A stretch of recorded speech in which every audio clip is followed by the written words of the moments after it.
ராஜாவான பிறகு யுத்தம் நடக்குது பெலிஸ்தர்களோட. அந்த யுத்தத்தை எப்படி கையாளுறாரு பாருங்க. வேகமாக சொல்லி முடிக்கிறேன்.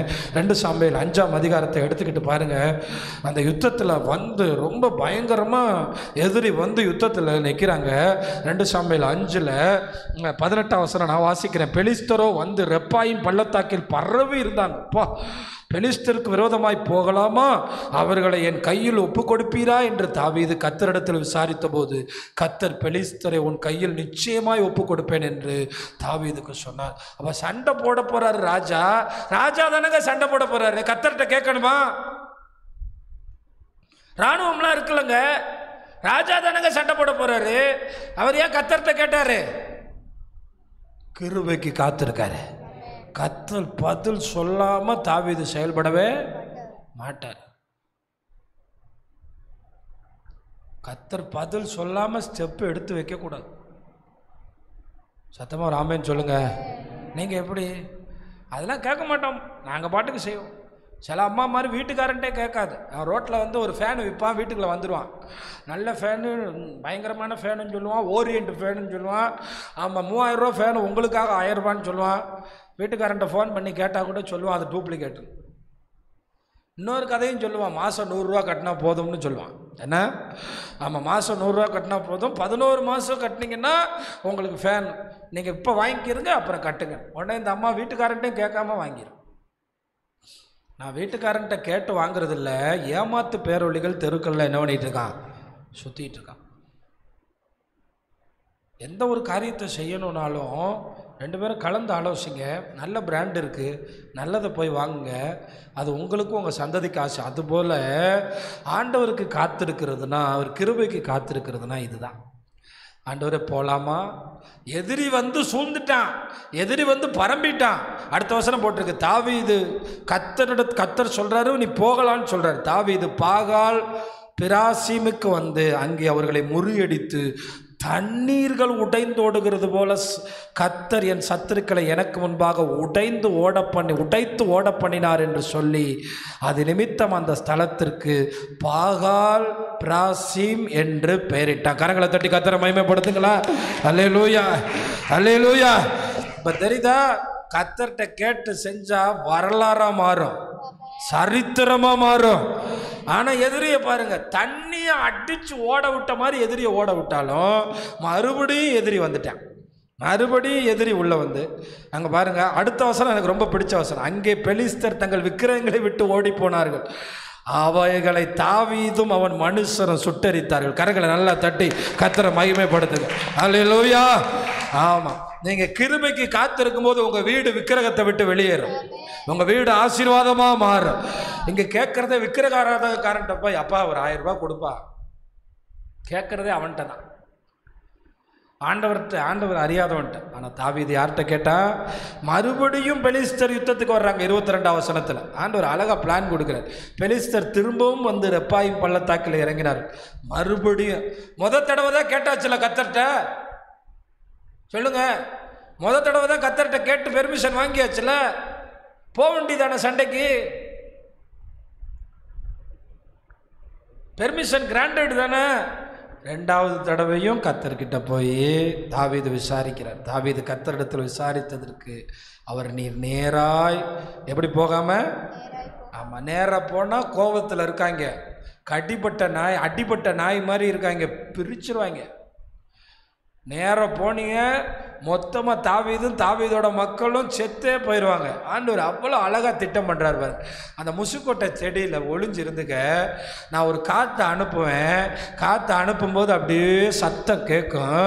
அவங்க இந்த காற்று பக்கமாக திரும்புவாங்கல்ல, அந்த சத்தத்துக்கு பக்கமாக திரும்புவாங்கல்ல, உள்ளேருந்து வெளியே எந்திரிச்சு போய் அடித்து முடிச்சிருங்கிறார். ஆண்டவர் அருமையாக நடத்துவார். இதுலேருந்து இன்னைக்கு நம்ம நல்லா தெரிஞ்சுக்கிறோம், அவருக்கு பயந்து அவருக்கு காத்திருக்கிறவங்க மேலே அவர் எப்படி இருக்காரு? எல்லாரும் சொல்லுங்க, எப்படி இருக்காரு? என்ன பிரசங்கம் நல்லா இருந்துச்சு. இப்போ மறுபடியும் சொல்கிறேன், என்ன பிரசங்கம்? அவருக்கு பயந்து அவருக்கு காத்திருக்கிறவங்க மேலே அவர் எப்படி இருக்காரு? பிரியமாக இருக்காரு. காத்திருப்பீங்களா? பயப்படுறதுனா என்ன? அவருடைய வழிகளில் காத்திருக்கிறதுனா என்ன? அவர் ஆண்டவரை துதிச்சு அவருடைய வேலைக்காக என்ன செய்யணும்? அவருடைய வார்த்தைக்காக என்ன செய்யணும்? அவருடைய வழிநடத்துதலுக்காக என்ன செய்யணும்? காத்திருக்கணும். அந்த ட்ரெயின் வந்து க்ரீன் லைட்டு எரியிற வரைக்கும் காத்திருந்து தான் ஆகணும். க்ரீன் லைட் இல்லைன்னா, ரெட் லைட் எரியினா நிப்பாட்டிடணும், இல்லைன்னா முட்டி என்ன ஆயிரும்? இன்றைக்கி நிறைய ஆக்சிடெண்ட்டுகள் கிறிஸ்தவ வாழ்க்கையில். நான் சொல்கிறது காரும் மோதுற ஆக்சிடெண்ட் இல்லை, பொருளாதார வீழ்ச்சி, தீமை, நஷ்டம், பண நஷ்டம், மன நஷ்டம் வர்றது காரணம் கிருபைக்கு காத்திருக்காம. எங்களுக்கு நகை இருக்குது, அடகு வச்சிட்டோம், பணம் இருக்குது, நாங்கள் வாங்கிட்டோம், கடைசியில் எங்கேயாவது போய் முட்டுறோம்ல. ஆண்டவர்கிட்ட கேட்கணும், கிருபைக்கு காத்திருக்கணும். எது காத்திருக்கணும்? ஆமாம். அதுக்கப்புறம் பெலிஸ்தர் வரவே மாட்டான். ஏன் தெரியுமா? 25ஆம் வசனத்தில் பாருங்கள், கர்த்தர் தாவீதுக்கு கட்டளையிட்ட பிரகாரம் அவன் செய்து பெலிஸ்தரை கேபா துவக்கி கேசேர் எல்லை மட்டும் என்ன செஞ்சுட்டான்? முறியடிச்சிட்டான். அதுக்கப்புறம் பெலிஸ்தர் வரவே, ஏன்னா ஒரு தடவை அடி வாங்கிட்டு 2வது தடவை வந்து பார்த்தான். அதுக்கப்புறம் இவங்கிட்ட நம்ம பாச்சா பழிக்காதுன்னு சொல்லி ஆண்டவர் ஒரு ஜெயத்தை கொடுத்தார். இன்றைக்கி ஒரு தீர்மானம் பண்ணுங்கள், ஆண்டவரே நாங்கள் உம்முடைய கிருபைக்கு காத்திருப்போம், உம்முக்கு பயப்படும். ஆபிரகாம் போல், தாவீது போல் உங்கள் கிருபைக்கு காத்திருப்போம் எல்லா விஷயத்துலையும். நான் இன்றைக்கி ஒரு ரகசியத்தை உங்களுக்கு சொல்லித்தரேன். 2026 பிறக்க போதில் இன்றைக்கி உங்கள் வீட்டில் என்னென்னலாம் வாங்கணுமோ எழுதிருங்க. 26ல் இடம் வாங்கணும், வீடு கட்டணும், ஃப்ரிட்ஜ் வாங்கணும், வாஷிங் மிஷின் வாங்கணும், எழுதி உங்கள் வீட்டில் ஒட்டிட்டு ஜெபிக்க ஆரம்பிக்கணும். ஏன்னா நம்ம எதுக்கு காத்திருக்கோம் சொல்லுங்கள்? உங்களுக்கு ஒரு குழந்தை பாக்கியம், இது எல்லாத்தையும் எழுதிடணும். ரொம்ப முக்கியமான 5 தேவை எழுதிடணும். எழுதி ஒட்டிட்டு பார்க்கும்போதெல்லாம் சொல்லி சோத்திரம் பண்ணணும். ஆண்டவரே இந்த காரியத்துக்காக காத்திருக்கேன், இது எனக்கு நீங்கள் தான் செய்யணும். ஆண்டவர் நினைப்பா, இந்த சின்ன காரியத்தில் கூட என் பிள்ளை என்னையே நம்பியிருக்கப்பா, இது கிருபையே நம்பியிருக்கல, இது தந்ததுக்காக சோத்திரம்னு சொல்லணும். சில நேரம் ஆமாம், நீங்கள் வாங்கணும்னு நினச்சதை யாரை கொண்டோ அனுப்பி விடுவார். அல்லேலூயா. அன்றைக்கெல்லாம் பிறந்த நாள் கொண்டாடுறது, திருமண நாள் கொண்டாடுறதுலாம் எப்படின்னா, அவங்களே கேட்பாங்க உனக்கு என்ன வேணும்.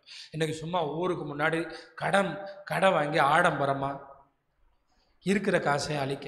அன்றைக்கெல்லாம் அப்படி தான் உறவு இருந்துச்சு. உனக்கு என்னம்மா வேணும் பிறந்த நாளுக்கு, நான் வாங்கி தரவா, இன்றைக்கி இந்த ஃப்ரிட்ஜ், உன் கல்யாணத்துக்கு என்ன வேணும், அப்படி தாங்க வாங்கி கொடுத்தாங்க.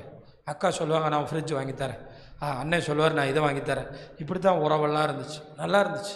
ஆனால் இன்றைக்கி அவன் அப்படி செஞ்சான், அந்த மகால், நம்ம இந்த மகாலை பிடிப்போம். இன்றைக்கி கிருபை இல்லை, வேறொரு லெவலில் போயிட்டோம். அதனால தான் சொல்கிறேன், இதெல்லாம் தேவைன்னு தெரியுதுல்ல, அவசரப்பட்டு ஏன் ஓடுறீங்க? எல்லாத்தையும் கிருபையில் வைங்க, எல்லாத்தையும் அவர் மேலே வைங்க, எல்லாத்தையும் அவர் கரத்தில் வைங்க. நான் அப்படி தான் ஜெபிக்க போகிறேன். 26ல் என்ன செய்யணும்னு டிசம்பர்லேயே முடிவு பண்ணி, எல்லாத்தையும் சபைக்கு என்ன வாங்கணும், சர்ச்சுக்கு வீட்டில் என்ன தேவை, எல்லாத்தையும் முடிவு பண்ணணும். இந்த மேலே ஒரு ரூம் இருக்குது, இங்கே பாஸ்டர்ஸ் எல்லாம் கூப்பிட்டு பாஸ்டர் தங்குறதுக்கு அதை அரேஞ்ச் பண்ணி கூட்டம் நடத்தணும்னு ஜெபம் பண்ணுறேன். அல்லேலூயா. நம்ம வீட்டுக்கு வந்தால் பாஸ்டரை லாட்ஜில் விட முடியாது. ஏன்னா பாஸ்டர் நம்ம வீட்டில் சாப்பிட்டா தான் நமக்கு ஆசீர்வாதம். சத்தமாக ராமேன்னு சொல்லுங்கள். பாஸ்டர் லாட்ஜில் இருந்தால் யாருக்கு தான் ஆசீர்வாதம்? லாட்ஜ். பாஸ்டரை கூட்டு வர்றதே பெரிய ஆசீர்வாதம். இது பாஸ்டர் அதனால சீக்கிரமாக அந்த ரூமை ரெடி பண்ணி ஒரு கூட்டம் நடத்தணும்னு விரும்புகிறேன். அல்லேலூயா. நீங்கள் ஜெபம் பண்ணிக்கிறீங்க. அதனால் வருஷத்துக்கு ஒரு 2 கூட்டமாவது நடத்தினா தான் எனக்கு நல்லது.